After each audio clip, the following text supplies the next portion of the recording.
racing in television has taken us from Indianapolis to Daytona to Le Mans.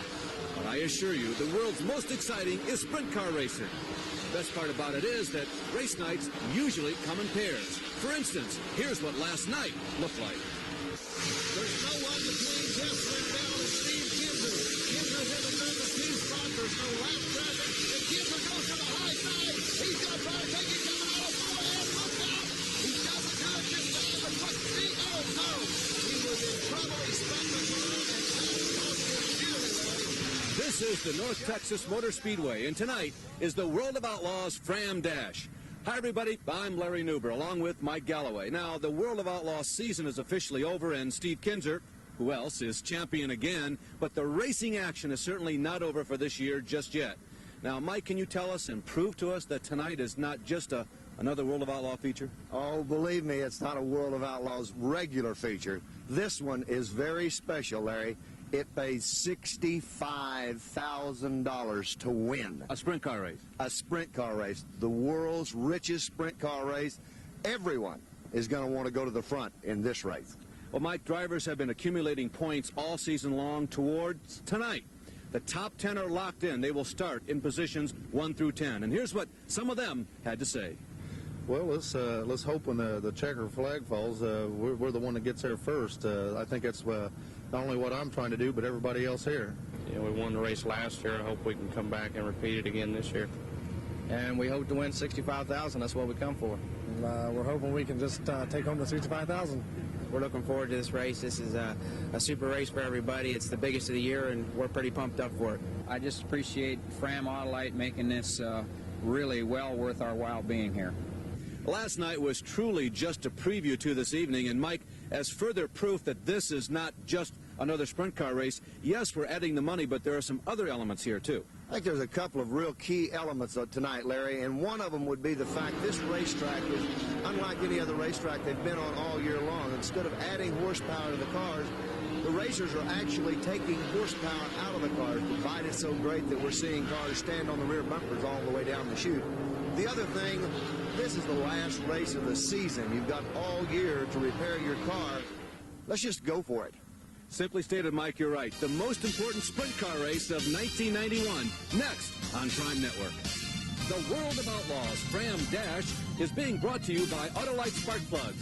Guaranteed for 2 years, no matter how far you go. Practice for tonight's Fram Dash is underway here at the North Texas Motor Speedway. And Mike, look at this. See that stream of lights in the upper part of the screen? That's the traffic that's way back to and onto the freeway, some 2 miles out in the distance there. Quite a tribute to the Neal family. Well, Larry, we've watched that line, and it just keeps growing longer and longer. We've got a great house here this evening.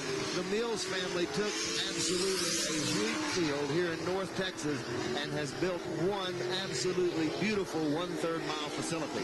They have their own construction company, and they did take somewhat of a chance. Yes, the Allied Signal people are really supporting this race, but this is a big-time purse for sprint car racing, and normally a very small facility, but I do believe it's paying off for them.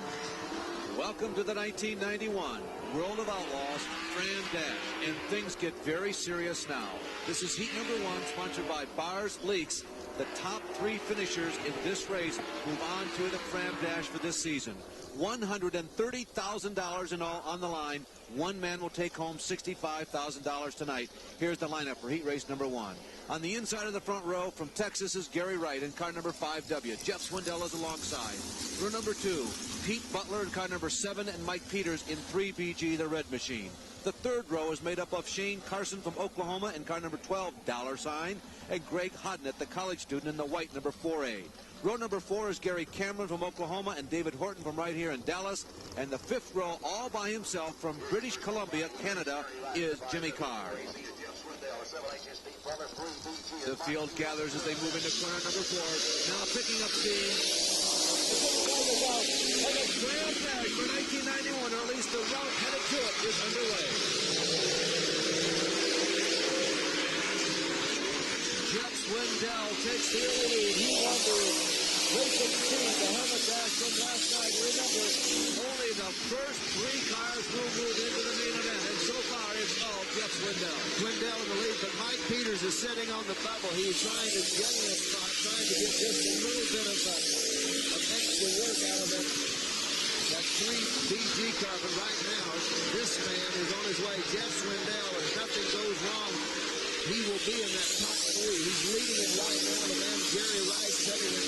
Peters now moves up to the number 2 spot. Peters sitting back in 3, looking at my camera. And there's your man. It is Jeff Swindell. Gary Wright is second, and Mike Peters from Wichita is running third. The cars have come out unusually for a heat race like this, and really the only race on the track is what you're looking at right now. The red number 3 is Mike Peters trying to move in on Gary Hook. But you don't figure these guys are going to race for it. They're already in. They know it. They know they're in. Peters qualified quick tonight. He was the number 1 qualifier. He's sitting back in the 3rd spot. You got to think, Larry, that he's not going to really challenge for the number 2 spot unless someone gets close to him. And right now, no one's even within the picture. Now the young 20-year-old driver, Greg Hodman, is in 4th. But as you see, he's not even on the screen. White flag is coming up for Jeff Swindell. He's only got 1 more lap to go. He's gotten off the pace a little bit. You can see that Wright and Peters have moved in, but Jeff Swindell definitely in control. I think he came off the pace when he saw it wrapped up. You want to save everything. $65,000 on the line. You want to save all that the car's got to go to that feature with. And he is there. So Jeff Swindell, who qualified so well last night, he was our 2nd quickest car in the early laps of the feature event one night ago. It looked like it was going to be his evening. A couple of red flags, however, changed all of that, and Jeff had to settle for something less than the win. But he comes home in 1st place at the conclusion of our Bars Leaks heat race number 1. The official order of finish of heat race number 1, Jeff Swindell, of course, the winner. Gary Wright coming home 2nd, and Mike Peters rounding out the first 3 that move on to the Fram Dash. How does that parking place down there fit, Jeff? Would you like to be there when the feature's over? Well, that's the plan. We were close on the other one, so we pulled this one off here.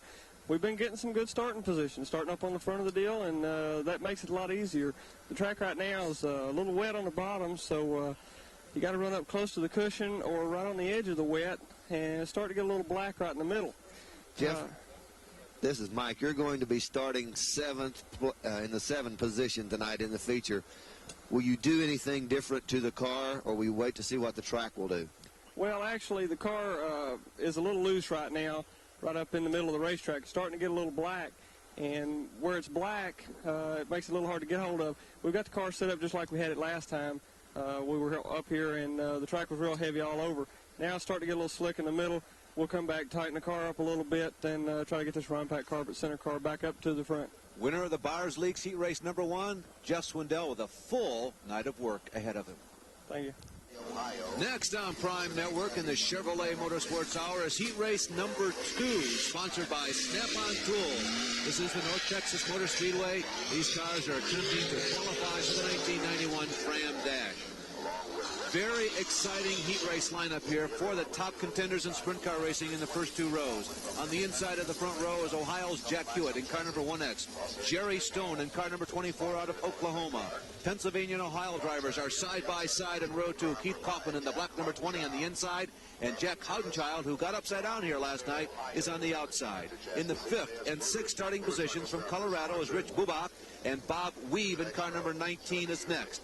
Then comes Terry Gray in car number 3, the red number 3 from Memphis. Billy Turner in car number 88. His hometown is Oklahoma. And all alone in the 5th row, 9th starting spot, car number 19 is Milton Braun. He's from Texas. Mike, something we're seeing tonight is what I believe is an element of a race car that a lot of people overlook. A lot of race cars go fast. The great race cars stop well. The brakes are a major factor on this track tonight. I've seen a lot more braking action tonight than I've seen usually in a World of Outlaws sprint car race.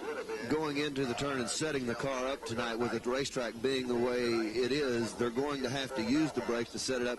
Larry, in the first 30 laps of that feature, those brakes can be a very intricate part of the race car. I think if you're starting past the 2nd row so far in these heat races, you're in trouble. Jerry Stone is no stranger to this, and we got a touch at the start line. Of course, they start over in turn 4. But right now, they're heading down the back straightaway, and Stone is trying to move. Boy, anxious moments at the start of this race. Only skillful driving on behalf of Hewitt. Larry Stone, a word of disaster.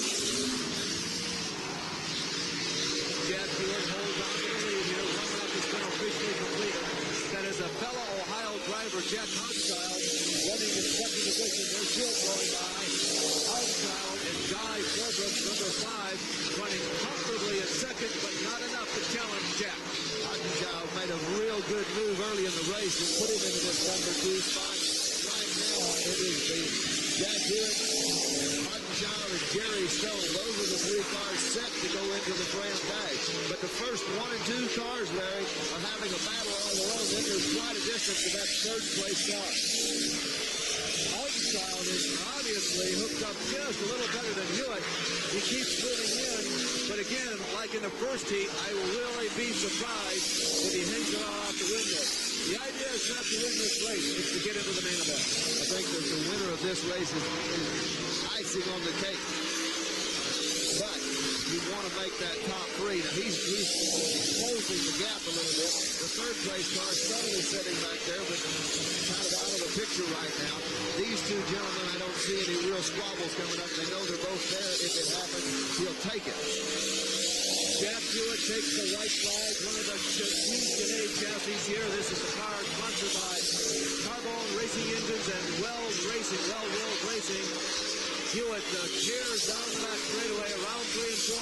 He'll win heat race number 2. Jack Hodgchild is second, and third goes to Jerry Stone. So the 3 of them, a couple of Ohio drivers and an Oklahoma driver, will move on to the main event. The $65,000 to win Fram Dash.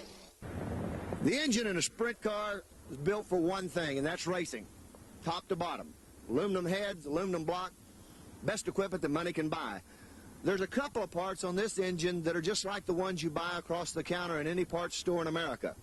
Fram filter, Autolite plugs. As a matter of fact, the only difference between this 750 horsepower sprint car engine and the 150 horsepower sedan engine you've got in the driveway is $25,000. Mike, we told you earlier that last night was the last official World of Outlaw race in the point standings for 1991. Here's the final tally on the dollars won. Why do sprint car drivers race sprint cars? Look at there. Steve Kinser over $430,000 again. This year, Johnny Herrera was the 5th highest money winner at better than $160,000. Next, on sprint cars' most important weekend, the Fram Invitational from the North Texas Motor Speedway. 12 laps. This could also be called the last chance race. This is the last opportunity for all of these drivers to gain entrance to this year's Fram Dash. For those who finish out of the top 5, they have just completed their final World of Outlaw sprint car race for 1991. Here's the lineup for this very important contest. On the inside of row number 1 is Shane Carson in the $12 sign. He is flanked by Steve Beitler out of Washington in car number 97B. Row number 2 is made up of Keith Kaufman and Pete Butler in the 7H2O car. In the third row, side by side, in car number 22, Rich Bubach and Bob Ewell. Row number 4, Greg Hotnet, the college student from Memphis, Tennessee, and Bob Weave out of Newton, Iowa. In the 5th row, starting in 9th and 10th position from Texas, Skip Wilson. He was impressive last night. And Gary Cameron II. A lot of people thought he would be in this Fram Dash. In row number 6, Terry Gray in the red number 3, and Billy Holder in the white number 9. And the last row, the 7th row, 13th and 14th starting positions, David Horton in car number 6H, and Billy Turner in car number 88. Now, Steve Beitler, who was originally scheduled to go on the outside of row number 1, has had car problems. He will not be in this race. He will not be in the Fram Dash for 1991. Shane Carson bringing the field around. He is, scratch that now, Steve Beitler is back in his field. Bumping coming out of corner number 4.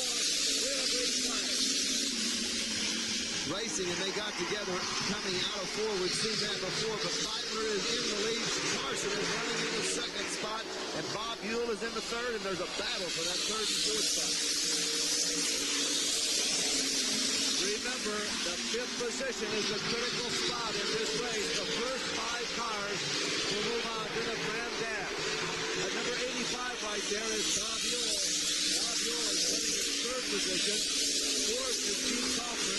There is the leader, Steve Beitler, in car number 97. Running second right now is Shane Carson. Beitler driving the Berry Hill car. The car looks a little bit tight. You're seeing his show coming out of 4, but he's done a great job with it. Right now, Shane Carson in the second spot. You can see the variation between the leader and second place. As that young man out of Washington is setting up front. Moving on the high side of the flat car number 3C is Gary Cameron II. He has moved up to 7th position. He now has his sights set on the 6th running with Kubach. Kubach is a bright orange car, and hopefully for Cameron, the 5th running Greg Hodges. But Cameron has to be in a hurry. He's got to run in the top 5. The first 3 retain their time, and the last 2 tag the back of the feature. There's your leader. He's setting out front. He did it from the start of the early bump, but it didn't seem to bother him. Here's the battle for second and third place. James Larson has got the spot. Right now, Bob Ewell wants it, and Ewell is running well. It is close. As Keith Kaufman is in trouble. There's a flat tire showing up on Billy Turner's car, and Billy Turner takes it off the end of the racetrack, not slowing any of the competition. The first 4 tighten up. Steve Beitler still has it. Second place, very much up for grabs. There goes Bob Ewell to the inside of Shane Carson. Shane Carson is now running third. Fourth spot, also ascending towards the top with Keith Hoffman. And 5th, 6th, and 7th could be a battle before this one is over also. There's the fight for first place. Bob Ewell is challenging for that first place in this big feature. Bob Ewell wants to take him, and he's going to try to do it, I think, right here in turns 1 and 2. He's on the low side of the racetrack, and he's got him if he can hold him off down the back straightaway, but not yet. 2 laps to go this time around. 2 laps to go this time when the leaders, Beitler, Ewell, Hoffman, and Carson go by. Ewell goes low again, Larry. I'm surprised to see these 2 guys racing for this position when both of those positions will put you in the Fram Dash for $65,000. It's going to go to the wire. Jeffers coming up, and Steve Beitler pulls it off. Steve Beitler wins it. Bob Ewell is second. Keith Kaufman was third. Shane Carson was fourth. And at the finish, Greg Hodges held on to the number 5 position. If he had a rearview mirror, he would have known that Gary Cameron was coming on like a freight train, but Cameron just didn't have enough laps. He has to be recognized as the hard luck driver of the 1991 Fram Dash. Near the end of the race, I, like you, Mike, was quite surprised that Steve Beitler on the right, and particularly Bob Ewell on the left, they went at it for that number 1 position to win in this Fram Invitational. Well, Bob Ewell, no doubt about this, is a racer, and he wants to win no matter what happened. I think after this lap, when he made this challenge, Beitler gets around him, and maybe he realized at this point, I am set to get in this thing. Let's hold off just a little bit and not tear this race car up, because starting on the back of the pole, finishing last, pays $1,000. Boy, this picture really shows the true art of sprint car racing. It happens so quick in live time. There's a lot of noise. There's a lot of apparent confusion. But in slow motion, you see just how much of artist these guys are behind the wheel. The official order of finish in the Fram Invitational, the last chance race for this year's Fram Dash. Steve Beitler, Bob Ewell, whom you were just looking at. Keith Kaufman is able to save face for the winner. He comes home third in the MPD, or Racing Product Special. Shane Carson was fourth, and Greg Hodges is 5th place, the last man to move on. Well, the field is finally complete, and we'll be back with the main event after these few words. The $65,000 question is about to be answered. Who will take home the biggest prize in sprint car racing? 24 drivers have earned their way into the starting lineup. 10 of them on the virtue of a point standings that they worked on accumulating throughout the entirety of the 1991 season. 14 others moved into the field tonight on the basis of their finishes and preliminaries. Now, those 10 drivers will start up front. But the suspense is not over yet, because the exact starting position inside that first 10 is about to be decided, Mike. Well, Steve Kinzer has the option of drawing the first Fram spark plug or setting back and waiting till last. I don't see how that he could wait till last. The suspense would kill me. Last year he drawed first, and he drew number 1. There are 10 of them. They are numbered 1 through 10. And among those top 10 point accumulators in the 1991 season, depending upon which one you draw, that determines where you start. Well, this is what happened just a few moments ago as the King of the Outlaws, the 1991 points champion, stepped up to draw first or to draw last. That will be his first decision. Then the second decision is which one of those 10 spark plugs do you pick up? He's definitely thinking about it. What is your option, sir? Reaches down, pulls up the box. A year ago, he drew number 1. Same situation, first one to draw, of course. It's on the spark plug, and the he has drawn number 1. He drew it again. Unbelievable. 2 out of 2. Simply Can you believe it? unbelievable. Mike, it is absolutely unbelievable that for the second year in a row, like A.J. Foyt drawing for a qualification spot for the Indianapolis 500, the King of the Outlaws sits on the throne by virtue of luck this time. When the luck of the draw was over, here is how that top 10 shook out and how they will line up for tonight's Fram Dash. Steve Kinzer, absolutely astounding, for the second year in a row, draws the number 1 plug. Dave Blaney drew number 2. He'll start on the outside of row number 2. The third plug was drawn by Bobby Davis Jr., followed by Mark Kinzer. Starting in the inside of the third row tonight will be Joe Gertie. Sammy Swindell, he drew second, but it was just number 6. 7th position went to Kenny Jacobs. In 8th, Doug Wolfgang. 9th will start Johnny Herrera, and Stevie Smith Jr. will start on the outside of row number 5. We'll be back with the 1991 $65,000 Fram Dash next on Prime Network. Larry Nuber along with Mike Galloway near Dallas, Texas. And simply stated, this is the most lucrative sprint car race in the world, and you're about to see it on Prime Network. This is the Copenhagen Skull Shootout, the feature event of tonight, the $65,000 to win Fram Dash, the World of Outlaws from Royce City, Texas. The Outlaws now move into their extremely popular and very characteristic 4-up-breath lineup. This is the parade lap for the fans here in person at the Royce City North Texas Motor Speedway. This is, for some of these drivers, the most important race of the 1991 season. It certainly holds the biggest purse, and fireworks are going off above the back straightaway as the field passes by in a nearly military-like formation. It's very dramatic, very breathtaking. As they go back to their starting formation, Larry, and the adrenaline in these gentlemen's cars, the cars right now, has got to be pumped. Here are the remaining drivers who have made the Fram Dash in 1991. This is from 13th position on back, Danny Lasowski and Keith Kaufman, Tommy Estes Jr. and Jeff Swindell, Jerry Stone and Joey Allen, Gary Wright, Jack Hewitt out of Ohio, Steve Beitler from Washington, Bob Ewell, Shane Carson, and Greg Hodnett. Shane Carson, of course, racing in the memory of his late father, who co-promoted with him a lot of races, so a lot of emotion in Shane Carson. But he's very proud. He is one of the 24 elite that has made the Fram Dash for 1991.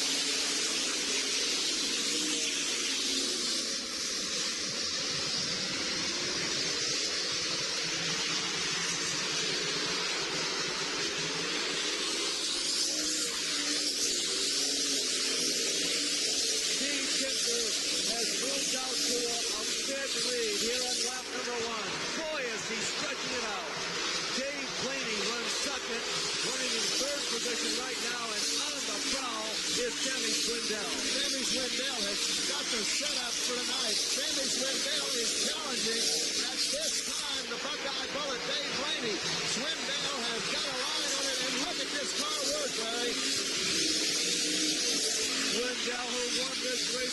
go, ironically, from the same start position he had tonight as fourth in his second.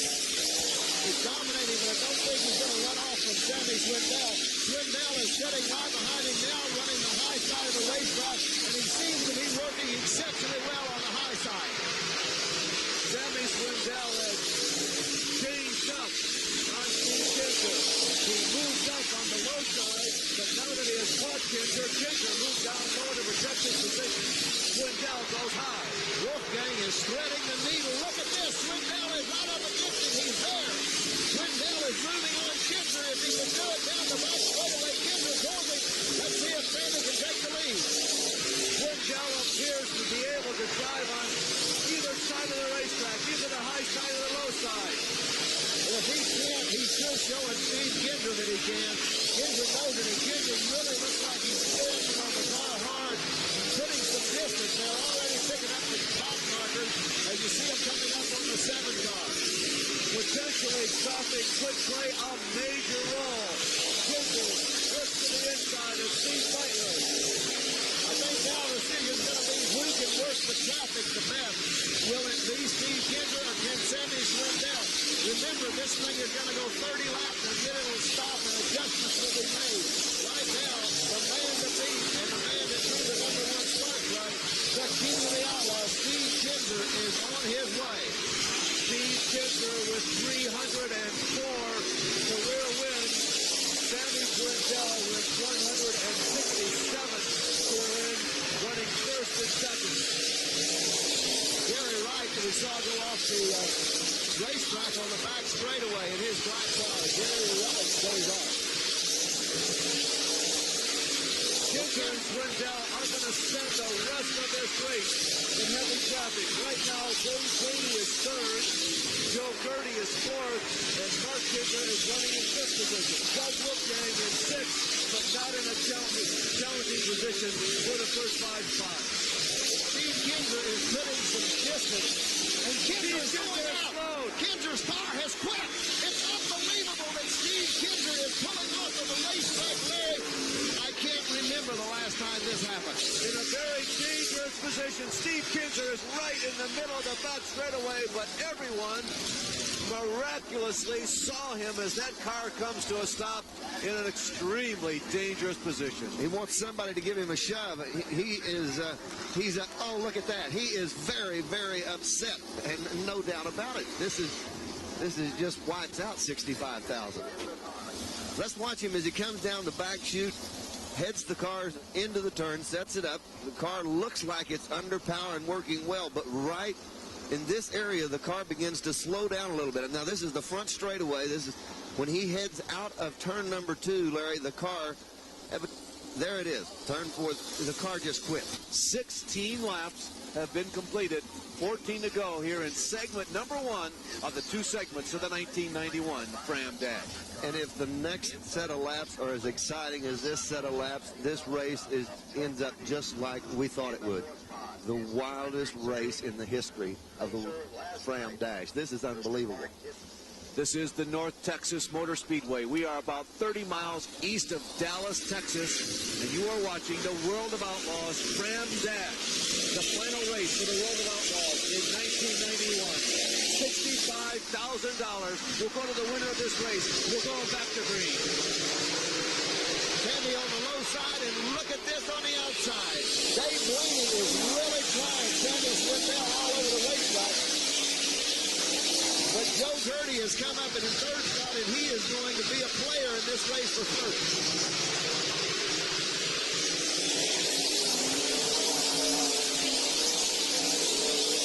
You begin to wonder now what's going on in the minds of these drivers. The track is rapidly changing, getting significantly drier as this race goes on.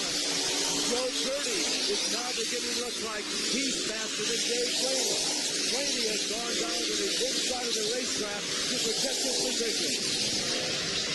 Larry, the track is drying out so fast. It's unbelievable with all the horsepower and the cars on it. They're actually running the track up. They're getting it up.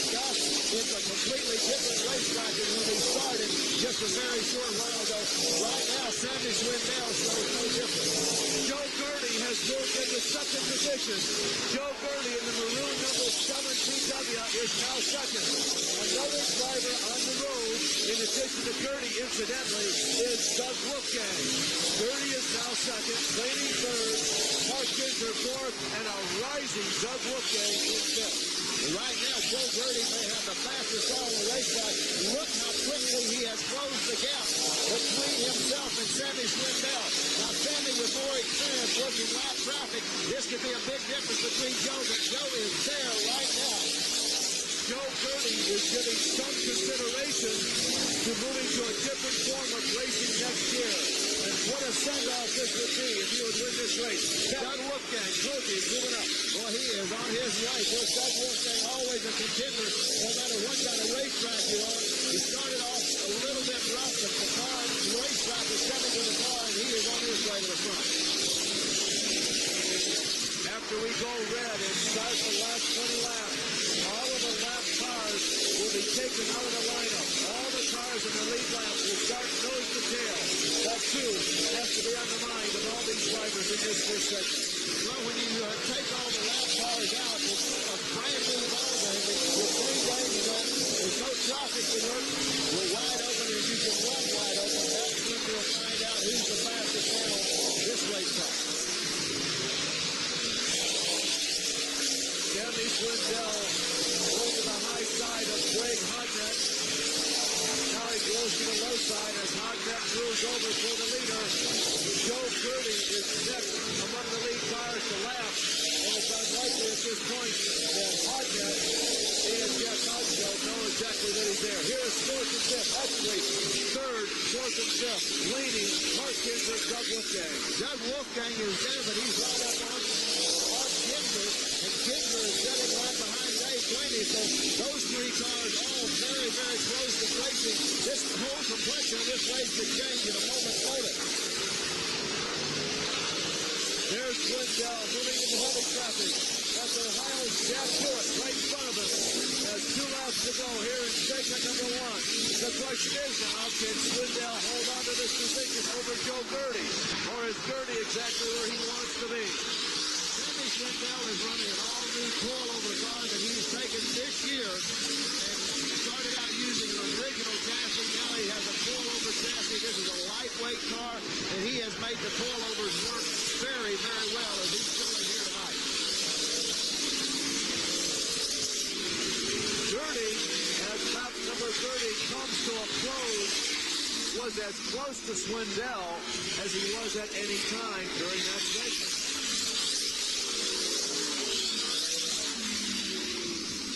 Boy, the laps go by so quickly here at the North Texas Motor Speedway. It's a 3rd-mile racetrack, and these outlaws get around here very, very fast. They look like rockets, Larry.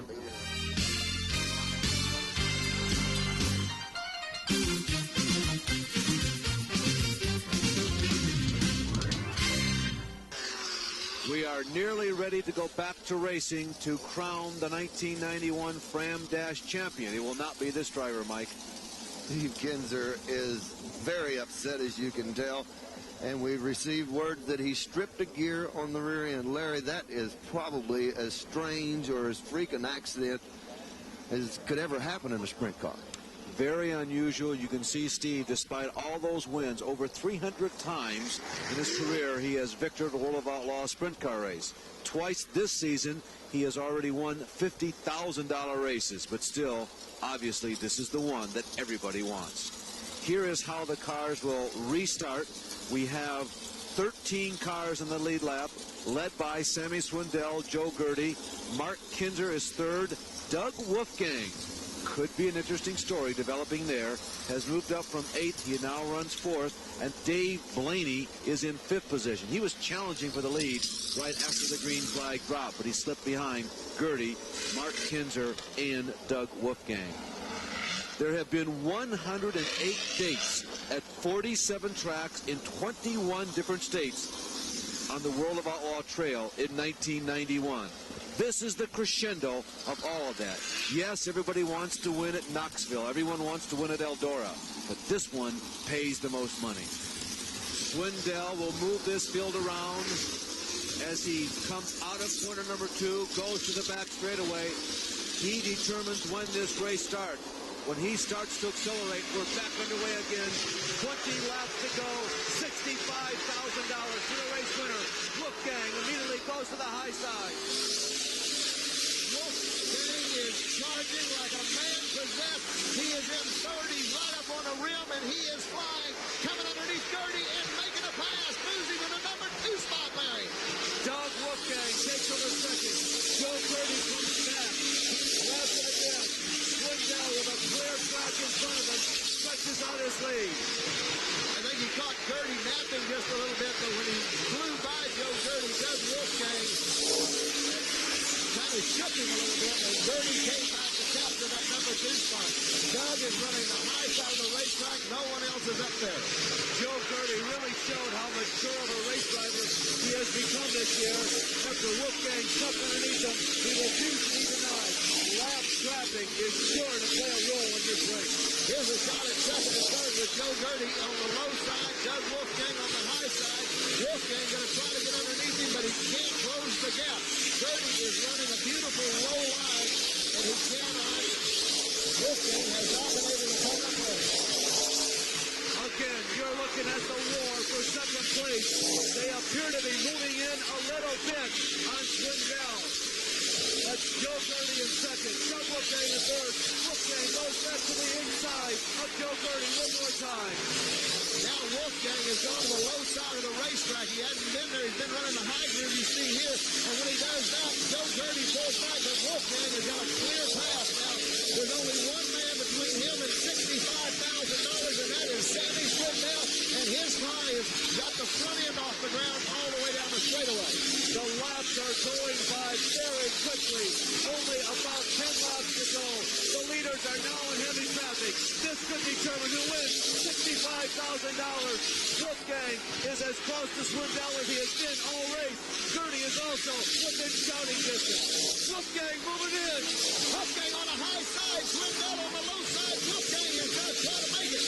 He's got a little lap traffic right there, and that's going to hurt him. He'll have to drop back a little bit, but believe me, the Wolf race fly is working all over the racetrack, and you see him come into your view right there. Swindell has to go very high. Meanwhile, second place continues to go back and forth between Wolfgang and Gertie. I think they're both running quicker than Swindell, but they're paying so much attention to themselves, they're not catching up. Well, the battle between that is not doing anything but helping Sammy Swindell, because he can stretch the lead between those two. As long as they keep dropping into position, Sammy can take up some good ground. Swindell rockets out of corner number 4. Wolfgang continues to run second. Gertie runs third. Jack Hewitt moves up out of the way. He knows the leaders are coming through. Well, there's Doug Wolfgang back in there to the number 2 spot. Sammy Swindell right there. I mean, Wolfgang is on the back bumper of Sammy Swindell, and he's catching it.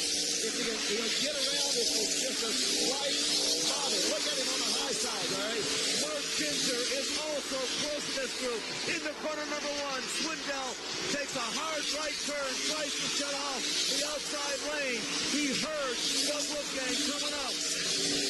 Doug Wolfgang's race car is working all over the racetrack. Now he's gone to the inside. He's probably a couple of cars away from that number 1 race car. And Doug Wolfgang is a man that is on the move. Sammy Swindell has got his hands full, keeping him away.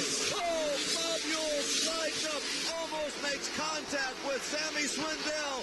Somehow they avoid it. Yule cuts off Doug Wolfgang. Bob Yule suddenly becomes a factor as a lap car in this race. Boy, it's very much of a factor now. Wolfie up on the high side of the racetrack. There's only 3 laps to go, Larry. Can he do it? It's going to be very difficult. I still think he's got a real clear possibility that lap traffic could determine the outcome of this race. 2 laps to go. Swindell has a reasonably comfortable lead. And Joe Gertie's not out of this race by any means. He's sitting right there with Doug Wolfgang. In traffic, Joe Gertie moves well and comes up real quick. Gertie on the inside of Wolfgang. Oh, white flag, and Gertie and Wolfgang are absolutely occupying themselves. No lap traffic to hold hold that, Swindell. He is going to win the Fram Dash. Starter number 4. Look at that! What a finish! Wolfgang was forced off of the track into the number 1 corner. He did finish this race second. What happened was Swindell was celebrating the win, had the front wheels off of the car. He did not make the first corner as soon as he normally would. And Wolfgang had nowhere to go because Swindell himself almost drove off of the racetrack. Sammy Swindell comes home the winner of the Fram Dash for 1991. It's the second year in a row that Sammy Swindell has won, but he really had to work hard for this one. We'll be back with the celebration in Victory Lane and the presentation of the check for $65,000. We have moved on onto the Fram stage for the victory celebration, the result of this year's Fram Dash, and Sammy Swindell for the second year in a row has won, and he'll be taking home a pretty healthy check as a result of it. To Mike Galloway. And presenting that check this evening, Dave Bowman. Thank you, Mike. Sammy, on behalf of the Fram division of Allied Signal, I'd like to present you with your second consecutive check for $65,000 for winning the 1991 Fram Dash. Congratulations. Okay, thank you, Dave. You know, I really enjoyed taking your money this way. Well, we don't mind giving it away, but this is $130,000 in 2 years for you now, so you're getting in our pockets real good. Yeah, well, maybe we'll keep doing that and get a little more. Once again, congratulations. Thank you. Sammy, you may not have realized it, but it really was a pretty exciting race. You were in front, about the last 45 laps. Did you have any idea how close Joe Gertie and Doug Wolfgang got to you at certain stages of that race? Well, you know, I never really hurt anybody but maybe once or twice, and you know, it was if I would have seen somebody or really heard somebody pressure me, I think we could have picked the pace up a little bit. I was trying to be conservative and run the car consistent and just be real careful with things, and you know, if somebody would have got there, I would have maybe pushed a little hard. I was just being real conservative and trying to be right in the right place every time. We're looking right now at Doug Wolfgang just digging for safety and trying to gain ground on the high side. Now, at this point in the race, were you sensing that someone may be challenging at any moment? Could you hear where he was? Well, you know, if you watch the lights and things, I could see some shadows there every now and then. And, you know, like I said, I just tried to run consistent, good, easy laps and save a little bit there for the end if we could. Let's go back to that first segment.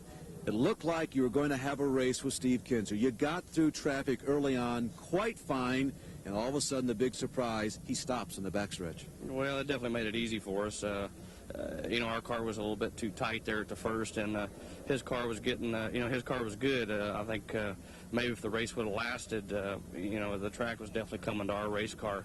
And, you know, we never know. He might have got better, might have been saving a little bit, but he didn't finish, and I did. You know, it's been the other way around a couple times in some big races this year, and, you know, we let him win a couple. So, you know, I guess this is our chance. You know, I think we fell out of a couple of the bigger races and let him win. So, you know, I think he still owes us a couple yet. Well, Sammy Swindell takes home sprint car racing's biggest prize for the second year in a row. Mike and I will be back with the final wrap-up.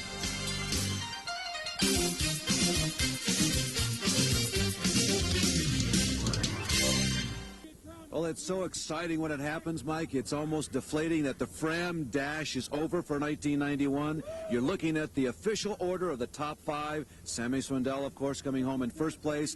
Doug Wolfgang, a very exciting and challenging second. Joe Gertie third. Mark Kinzer fourth. And Stevie Smith, with a late race charge, comes from about 10th position to come home in fifth. Very exciting race. Oh, Larry Nuber, it was probably the most exciting World of Outlaws race you could ever see. And it should have been. For $65,000, it should have been as exciting as it was tonight. Well, all of the elements that were advertised at the top of the show came together. An exciting racetrack. It was the last race of the year, and, of course, a $65,000 first prize to our race winner, Sammy Swindell. From the North Texas Motor Speedway, the conclusion of the World of Outlaw season for 1991, we're very happy that you were privileged to see this contest this weekend and tonight, and congratulate Sammy Swindell as the winner once again of the Fram Dash. For Mike Galloway, this is Larry Nuber, everyone, and we'll see you at the races. The World of Outlaws Fram Dash has been brought to you by Autolite Spark Plugs. Guaranteed for 2 years, no matter how far you go. This has been a presentation of Bud Sports, aired through the facilities of Prime Network.